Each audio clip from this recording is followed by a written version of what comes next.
గంజాయికి అలవాటు పడ్డ కుర్రాళ్ళు 100-500 లాక్కొని పోతూ ఉన్నారు. దొంగతనం చిన్నదే కావచ్చేమో కానీ ఊళ్ళల్లో నోటి మాట ద్వారా దొంగతనాలు పెరిగాయి అనేది మొదలైతే పవన్ కళ్యాణ్ వచ్చి దొంగతనాలు పెరిగినాయంటే చాలా దరిద్రంగా ఉంటుంది. దయచేసి చూసుకోండి. సహా చెప్తా, ఇంకా చాలా లిస్ట్ ఉంది, చదవనే. పిఠాపురం పట్టణంలో రథాలపేట, ఇందిరానగర్, అగ్రహారం ప్రాంతాల్లో గంజాయి వాడకం పెరిగినది ఉంది. అవునమ్మా. అలాగే తుని నుంచి వచ్చేవాళ్ళు ఇక్కడ కుర్రాళ్ళకి గంజాయి సప్లయర్స్గా మారుస్తున్నారని ఇది ఉంది దృష్టి. అలాగే మొన్న ఎస్సీ బాయ్స్ హాస్టల్లోకి వెళ్ళి కొంతమంది పిల్లల్ని కొట్టి 10-25 రూపాయలు లాక్కొని హాస్టల్లో వాళ్ళని డబ్బులు తీసుకున్నారని చెప్పారు. అదే రోజు మళ్ళీ పోలీస్ కంప్లైంట్ చేస్తే పిల్లల్ని తిరిగి కొట్టారని ఉంది నా దృష్టికి. అలాగే ఈ నెల 2వ తేదీన దారి కాచి ఒక వ్యక్తిని కత్తితోటి బెదిరించి ఒక బంగారు గొలుసు జేబులు 500 లాక్కొని వెళ్ళిపోయారు. పిఠాపురం పట్టణంలో ఉన్న RRBHR ప్రభుత్వ జూనియర్ కాలేజ్ దగ్గర ఈవిటీజింగ్ పెరిగిపోయింది. బైక్స్ మీద రౌండ్స్ కొడుతూ అమ్మాయిల్ని ఇబ్బంది పెడుతూ వేధిస్తున్నారు. ఈ విషయాన్ని ప్రిన్సిపల్ శ్రీ కేశవరావు గారు 3 నెలల క్రితమే పోలీస్ స్టేషన్కి వెళ్ళి తమ కాలేజీ మొదలయ్యే సమయంలో పోలీసు ఉంచితే అమ్మాయిలకు భయం ఉండదని చెప్తా ఉన్నారు. ఈ కాలేజ్ దగ్గరే కాదు, పట్టణంలో ఉన్న ప్రైవేట్ కాలేజీల దగ్గర, బస్ స్టాండ్ దగ్గర ఈవిటీజింగ్ పెరిగింది. రాత్రి వేళ రోడ్ల మీద బైక్ విన్యాసాలు చేసే వాళ్ళతో ప్రజలు ఇబ్బంది పడుతూ ఉన్నారు. ఇలాంటివన్నీ చాలా ఉన్నాయి. సెటిల్మెంట్లు పోలీస్ స్టేషన్లో కాకుండా, లాయర్స్ కాకుండా కొంచెం దయచేసి అందరూ మనస్ఫూర్తిగా దృష్టి పెట్టండి దీని మీద.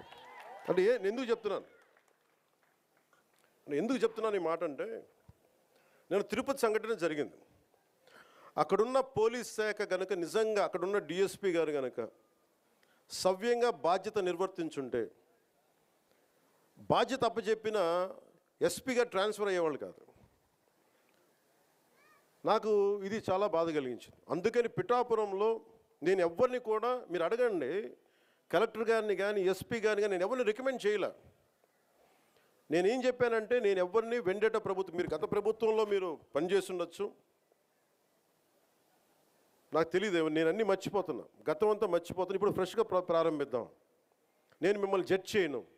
నాకు ఇవ్వాల్సిందల్లా సుపరిపాలన ఇవ్వండి. తన మన అని భేదం లేకుండా అందరికీ సమాన న్యాయం చేయమని అంటే, అది జరగకపోతే మటుకు మళ్ళీ నా అలాంటి వాడు వచ్చి రోడ్ల మీద తిరిగితే ఎవరికి నిద్రాహారాలు ఉండవు. అక్కడ దాకా తీసుకెళ్ళదు. ఎందుకంటే నేను ఒక రౌడీ మూకను ఎదుర్కోవడానికి, గుండాల మూకను ఎదుర్కోవడానికి నేను మొదటి తరం రాజకీయ నాయకుడిని. నేను మొదటి తరం రాజకీయ నాయకుడిని. మా నాన్న ముఖ్యమంత్రి కాదు, మా నాన్న కానిస్టేబులే. నాకు 10 మంది తెలీదు. ఈ వేదిక పైన ఉన్న పెద్ద అధికారులు, ఐఏఎస్లు అంటే నాకు భయం వేస్తుంది. నాకు పెద్దది, ఇంకా నేను చిన్న ఉద్యోగ కొడుకుని కదా. మా నాన్న ఏం చెప్పాడు చిన్నప్పుడు, సరే దొరగారు వచ్చారు, ఇంట్లో నుంచి భోజనం పంపించాలని చెప్పాడు. మాకు ఐజీలు అంటే దొరగారు మా ఇళ్లలో. ఈ రోజుకి ఇన్ని కోట్లాది మంది నన్ను గుండెల్లో పెట్టుకున్నా, కేంద్ర స్థాయిలో నాకు పరిచయాలున్నా, నాకెప్పుడు అధికారులు పెద్దవాళ్ళే. నాకు లోపల అంత గౌరవం ఉంటుంది నాకు. కానీ గౌరవం నిలబెట్టుకోవాల్సిన అవసరం కూడా అధికారుల మీద ఉంది. ఎందుకంటే నేను ప్రజల కోసం పనిచేస్తాను. అందుకని ఈ బాధ్యతని అందరూ చేయాలి. ఎందుకంటే నేను ఈవిటీజింగ్ అనేది నాకు చాలా చిరాకు.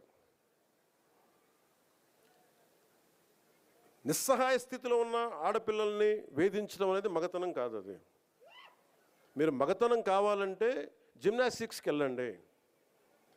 మీరు మగతనం ప్రూవ్ చేయాలంటే దేశం కోసం ఒళ్ళుంచి ఆర్మీలో జాయిన్ అవ్వండి. ఆడపిల్లల్ని ఏడిపించి అది మగతనం అంటే తొక్కి నారత్తిస్తాం, పిచ్చ వేషాలు వేస్తాం. ఎందుకంటే ప్రతి ఇంట్లో ఆడపిల్లలు ఉన్నారు. తల్లి లేకుండా మనుగడ లేదు సృష్టిలో.